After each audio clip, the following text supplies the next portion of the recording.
Fire doors are in pretty much every building where we work, live and sleep, and most people don't give them a second thought. That's until they're the only thing separating them from a potential life-threatening catastrophe. I'm going to show you how fire doors work, the importance of correct installation and maintenance, and how to check your own fire doors for safety. We'll also do a fire door burn test to show you how the features that you'll be checking can mean the difference between life and death. Here we have two near identical doors. From the outside we can see very little difference, but one of them is safe and one of them definitely isn't. You might ask why I'm so sure that one of these doors is going to be able to hold back a fire for longer than 30 minutes. Well, that's because it's been made by a BWF certified manufacturer, it's fitted with all of its compatible components, and it's been certificated by an independent third party who regularly test the complete product system and audit the manufacturers. So as long as I've installed and maintained this door correctly, then it will perform in a fire. It's going to hold back a fire for in excess of 30 minutes. Think of fire doors as highly complex life safety systems. The door itself is made of a timber core with lippings and a decorative facing front and back. Although the timber door is key to performance, it simply won't work without the other compatible components like the hinges, door closer and latch, the intumescent seals and the frame. In a fire, because of the enormous temperature and drafts created, the fire door comes under forces that can cause it to move. All of these components work together to keep the door securely in the frame, with the intumescent seals expanding and filling the gap between the frame and the door.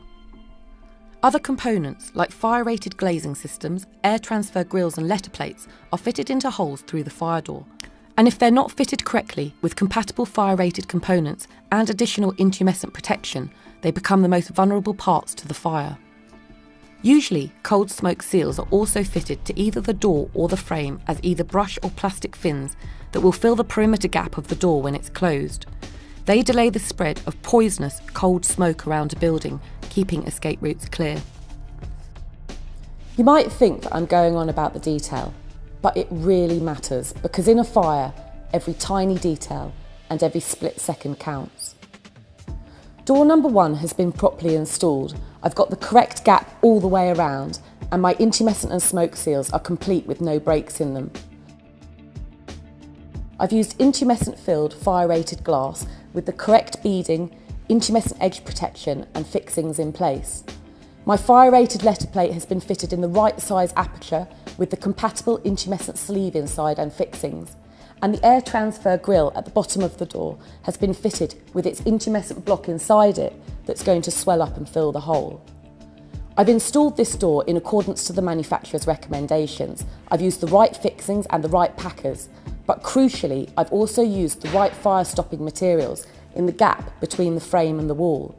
This gap is often really hard to inspect on site because it gets covered up by the architrave, but if it's not done properly, it becomes one of the weakest links.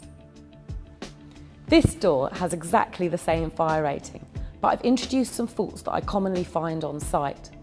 I've only got 2 hinges, they're non-fire rated standard hinges, and I've got excessive gaps between the side of the door and the frame. I haven't included any intumescent or smoke seals, and I've got a non-fire rated letter plate installed. Underneath, the air transfer grille doesn't have the intumescent block inside it. And I have used fire rated glass in the panel in the door, but I forgot to put the intumescent edge protection around the side of the bead. Above the door in the fixed fan light, I've got a non-fire rated panel. Now we're going to simulate typical test conditions at this accredited laboratory and compare the performance of these 2 doors.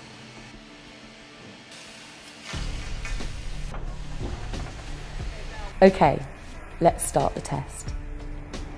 As soon as the test starts, the furnace behind the door raises the temperature to far in excess of what would be survivable. At 3 minutes, you can see the intumescent interlayer expanding in the glazed areas.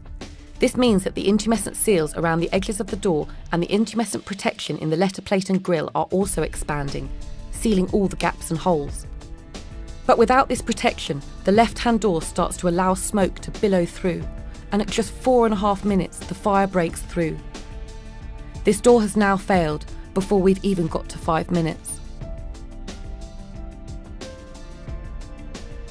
At 5.5 minutes, with sustained flame breaking through, this is where the test would normally be stopped.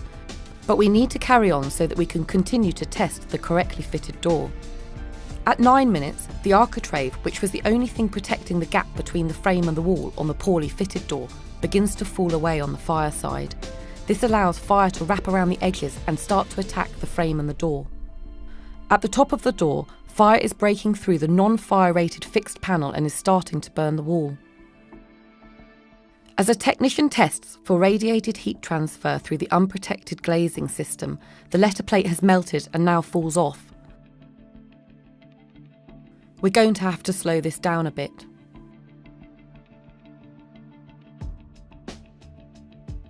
Fire has now taken hold of all parts of the poorly fitted door. The fixed panel is completely engulfed, the frame and door edges are burning away, and the hinges have become detached, allowing the door to fall inwards towards the fire. As we hit the 30-minute mark, just compare the two doors. The poorly fitted door, without the correct, incompatible and non-fire rated components, failed after just 5 minutes, but the correctly fitted and maintained door on the right is still holding back the fire. If you're worried about your fire doors, here's 5 quick checks that you can do that will only take a couple of minutes. And while they cannot replace a proper inspection by a qualified specialist, they can highlight any immediate problems. Number 1. Look for labels or similar markings that show the door is certificated. Number 2. Check that the door is marked correctly with the appropriate signage. Number 3. Ensure the door or frame has the combined fire and smoke seal and that the door closes correctly, with an even gap all around of about 3 mm. Also check the door closer is fitted securely. Number 4. Check the fire-rated hinges are fixed firmly into the door and the frame with no missing screws. And number 5. Make sure the door is not damaged and never wedged or propped open. If you have any concerns at all, contact your landlord, the person responsible for your building's fire safety, or the local fire brigade. If you are responsible for fire doors in the buildings that you own or manage, using fully third-party certificated complete product systems, ones that are fitted with all of their compatible components and installed by somebody who's competent to do so, does help manage your risk. But this is only part of the story. A thorough and robust inspection and maintenance regime, one that's underpinned by full traceability back to the original fire door certification, is absolutely key to making sure that fire doors will work when it really matters. For more information, visit bwfcertifier.org.uk or firedoorsafetyweek.co.uk.